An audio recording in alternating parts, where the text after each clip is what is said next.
marami ng investor ang umatras dahil sa takot at kawalan ng tiwala sa gobyerno. Bunsod ng talamak na korupsyon ayon sa isang dating opisyal ng Bangko Sentral ng Pilipinas. Si Jason Rubico magbabalita.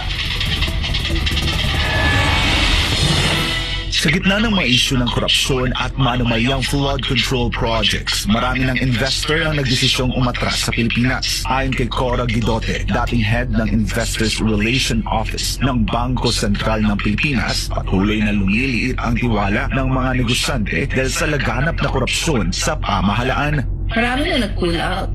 Actually, kasi nga, kumababa ang business confidence. At saka, corruption scares away investors. Bakit? Kasi it increases the cost of business. Siyempre, manghihingi ng lagay yung mga people that they deal with in government. If I'm an investor, asan ang ROI ko? Asan ang return on investment ko?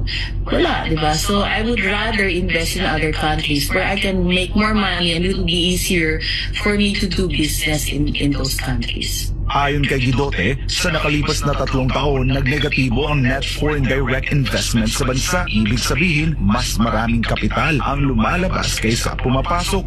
Pag walang masyadong nag-invest, wala rin masyadong trabaho. So pag walang trabaho yung mga tao, there's a higher incidence of poverty.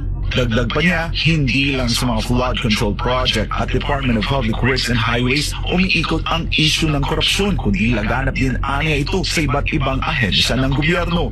As long as those other departments are not being checked, then the plunder will continue. Because greed is already systemic in the system. Nang tanungin kung paano muling maibabalik ang tiwala ng mga investor, ito ang tugon ni Guidote. The government has to be accountable. And who has to be accountable? Those that approve the General Appropriations Act. So if they cannot address that, then you need a change in leadership. Kung hindi nila kayang maging accountable themselves.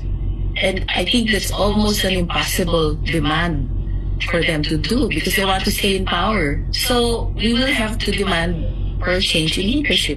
Hopefully the president resigns.